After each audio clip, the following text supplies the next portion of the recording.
الله ربي والإسلام ديني ومحمدا رسول الله.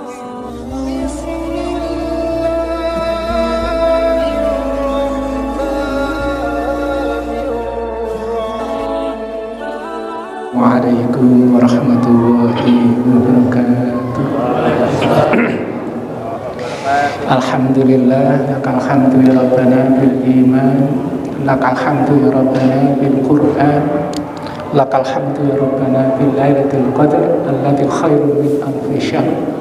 Asyhadu an la ilaha illallah wahdahu la syarika lah wa asyhadu anna Muhammadan abduhu wa rasuluhu anqadana min dhalalah وَسَلَكَ بِنَا طَرِيقَ الْهِدَايَةِ وَأَخْرَجَنَا مِنَ الظُّلُمَاتِ إِلَى نُورِ التَّوْحِيدِ وَالْحُرِّيَّةِ اللهم صل وسلم وبارك على سيدنا محمد وعلى آله وأصحابه أجمعين أما بعد.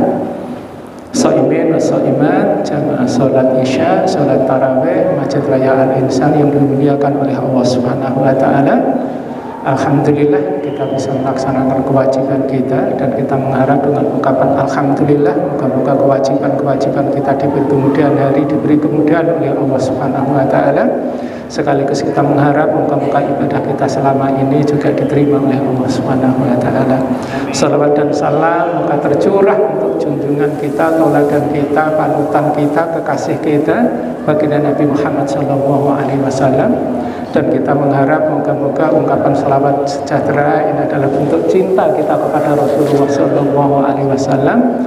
Sekaligus kita mengharap moga-moga Rasul pun mencintai kita, sehingga di akhirat kita punya peluang untuk mendapatkan syafaat dari Rasulullah sallallahu alaihi wasallam.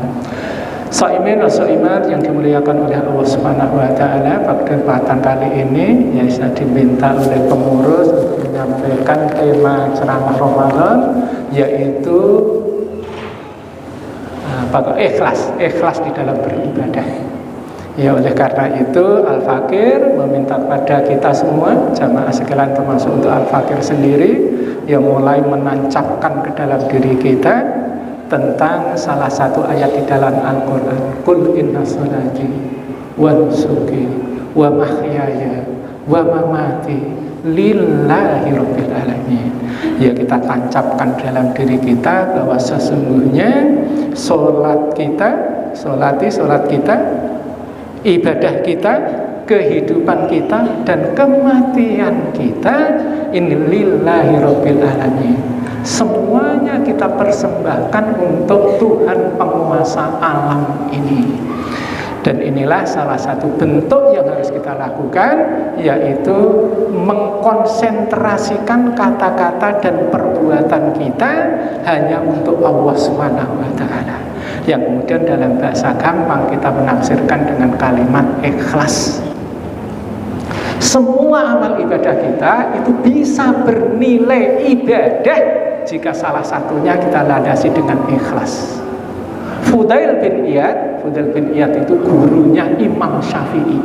Salah satu gurunya Imam Syafi'i itu namanya Fudail bin Iyad. Ketika beliau ini menafsiri ayat alladzi khalaqal mauta wal hayata liyabluwakum ayyukum ahsanu amalan. Dialah zat yang telah menciptakan kematian dan kehidupan untuk menguji kalian, siapa di antara kalian yang paling baik amalnya. Ahsanu amalan, yang paling baik amalnya menurut Fudail bin Iyad adalah satu, ikhlas lillahi wahdah, dan yang kedua ala sunnah. Jadi semua amal perbuatan manusia di permukaan bumi ini akan bisa bernilai ibadah apabila dua ini dilakukan. Satu adalah lillahi wahdah, semata-mata murni karena Allah Subhanahu wa taala. Dan yang kedua adalah ala sunnah, sesuai dengan sunnah Nabi. Sebuah amal ibadah walaupun kita ikhlas tetapi tidak sesuai dengan sunnah, maka ditolak. Man amila amalan laisa alaihi amruna fahuwa raddun, ditolak. Demikian juga sebaliknya, walaupun amalan-amalan kita, perbuatan-perbuatan kita ini sudah sesuai dengan sunnah dan lain sebagainya, tetapi kalau tidak ikhlas lillahi wahdah, maka amal kita pun ditolak. Oleh karena itu, supaya kehidupan kita terutama di bulan Ramadan ini tiap detiknya, tiap menitnya, tiap jamnya bisa bernilai ibadah, maka apa yang kita lakukan di bulan Ramadan ini sebisa mungkin semata-mata karena Allah dan sesuai dengan yang dicontohkan oleh Nabi kita. Kalau ini kita bisa laksanakan, maka wa ma khalaqtul jinna wal insa illa liya'budun. Tidaklah aku ciptakan jin dan manusia kecuali untuk beribadah. Salah satu dari penafsiran ayat ini adalah bahwa semua perbuatan manusia di permukaan bumi ini bisa bernilai ibadah. Maka diupayakan selama kita ikhlas lillahi wahdah sesuai dengan sunnah, maka ibadah tunduk dengan apa yang diminta oleh pengurus, yaitu temanya adalah ikhlas dalam beribadah. Maka di sini perlu saya sampaikan, ikhlas adalah kata-kata yang gampang untuk diucapkan, cuma susah untuk dipertahankan. Jadi mempertahankan ikhlas itu tidak gampang. Walaupun awalnya itu sudah sesuai dengan sunnah, bisa jadi di belakangnya itu hilang, tidak sesuai dengan hilang keikhlasan itu. Maka di sini perlu kita ulang-ulang ya, kalimat ikhlas perlu kita resapi kalimat ikhlas itu. Di antara kita, walaupun di kita ini ada samping kita, ada orang, kita nggak tahu apakah samping kita ini ikhlas atau tidak di dalam melakukannya. Kita tidak akan tahu apakah saudara kita ini ikhlas atau tidak dalam beribadah. Yang tahu bahwa kita ini ikhlas atau tidak, itu satu, diri kita sendiri, dan yang kedua Allah Subhanahu wa Ta'ala. Kita orang lain cuma bisa membaca indikasi-indikasi atau tanda-tanda bahwa seseorang itu ikhlas ataukah tidak. Ciri-ciri ikhlas, moga-moga nanti selesai jam berapa nih? Ya, moga-moga bisa selesai. Ya, kurang seperempat. Ciri-ciri atau tanda-tanda ikhlas itu satu tandanya, khawatir kalau dia beramal beribadah itu kemudian menjadikan dirinya terkenal. Khawatir kalau dirinya itu terkenal. Ada tidak kita yang berbuat kemudian tidak ingin terkenal? Terkenal itu tidak larangan, terkenal bukan haram selama dia alami. Khulafaur Rasyidin terkenal, raja-raja masa lalu juga terkenal. Terkenal yang dilarang di sini adalah satu, terkenal karena ambisius supaya dia terkenal. Yang kedua itu adalah memakai cara-cara kotor untuk supaya dia ini terkenal. Ya mohon maaf ya, ini andikan saya ngomongnya itu sebelum pemilu, saya bisa dihantam orang ini saya ngomongnya. Untungnya setelah pemilu. Ya, karena waktu pemilu itu jarang orang ikhlas, itu jarang. Ya, jadi pertama yang harus kita ingat, ciri-ciri dari orang ikhlas itu adalah ketika dia melakukan amal perbuatan tidak ingin terkenal. Salah satu di antara ulamanya sahabat, gurunya sahabat itu ada namanya Ubay bin Ka'ab radhiyallahu anhu. Ya, jadi di kalangan ulama ketika Rasulullah itu wafat, jumlah sahabat itu ada 140.000 ketika haji wada itu. Tidak semua 140.000 itu kemudian menguasai Islam pada saat itu, tidak. Karena ada yang baru masuk Islam, ada yang baru 1 tahun baru masuk Islam. Maka di kalangan sahabat itu juga ada orang-orang terpandang dari sisi keilmuan. Salah satunya adalah Ubay bin Ka'ab.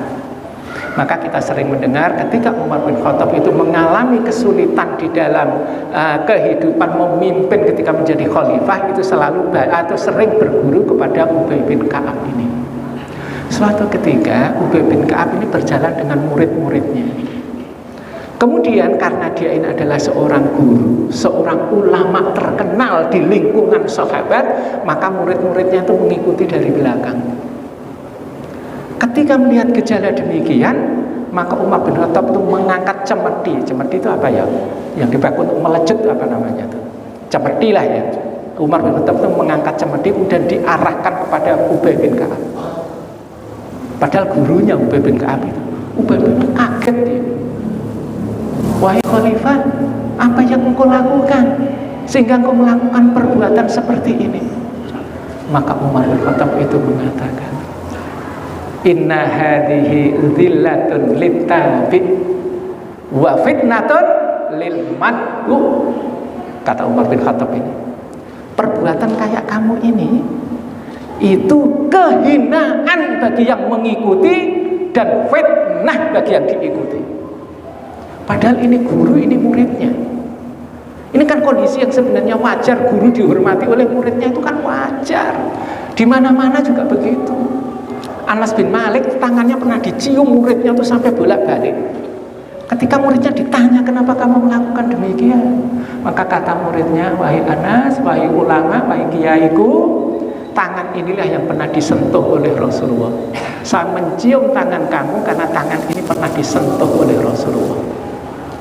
Boleh selama dia tidak merusak keimanannya dan merusak keikhlasannya. Umar bin Khattab ini adalah orang yang tahu tentang sesuatu yang belum terjadi. Bahkan Rasulullah mengatakan kepada sahabat yang lain tentang Umar bin Khattab dengan kalimat, Inna Allaha ja'alal haqqa ala lisani Umar wa qalbihi.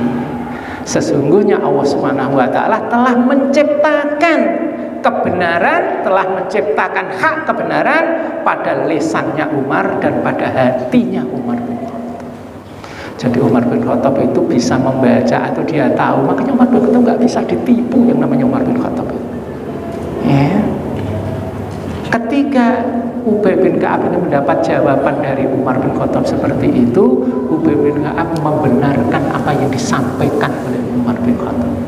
Memang benar, ketika kondisi seperti itu dia dielu-elukan oleh muridnya itu, kadang hatinya dia itu merasa, wah saya siapa, saya ini, saya diangkat-angkat dan lain sebagainya.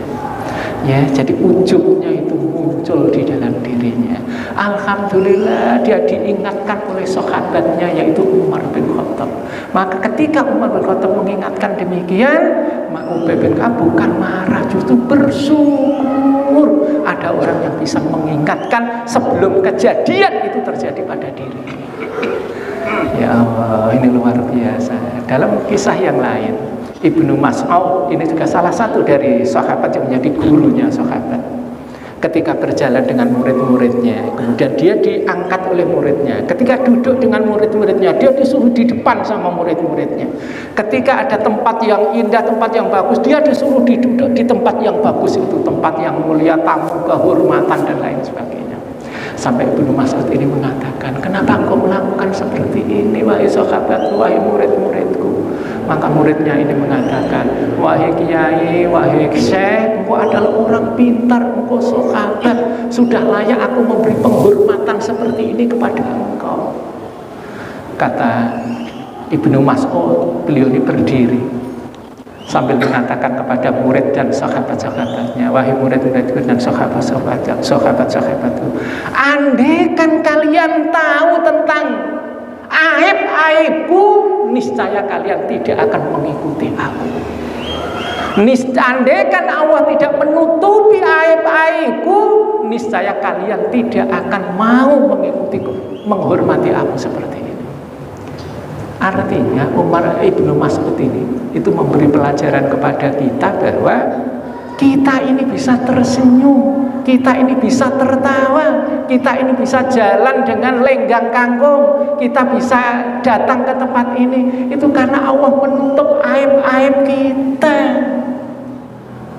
Andaikan Allah membuka aib-aib kita, niat-niat buruk kita ini dibuka oleh Allah Subhanahu wa taala, malu kita. Saya ngomong begini itu karena aib saya ditutup oleh Allah Subhanahu wa taala. Kalau aib-aib saya ini dibuka oleh Allah, nggak bisa ngomong gitu. Itu yang ada di masjid saja tuh saya yakin tuh jarang yang bisa ngomong. Kalau aib-aibnya dibuka oleh Allah Subhanahu wa taala. Apalagi yang ada di atas sana.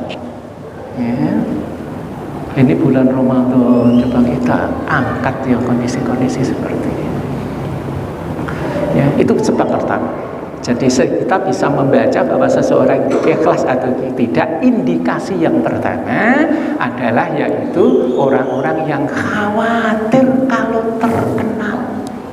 Kemudian yang kedua, indikasi yang kedua bahwa seseorang ini ikhlas atau tidak dapat kita lihat dari kekhawatiran ketika amal-amal baiknya itu tidak diterima oleh Allah Subhanahu wa taala.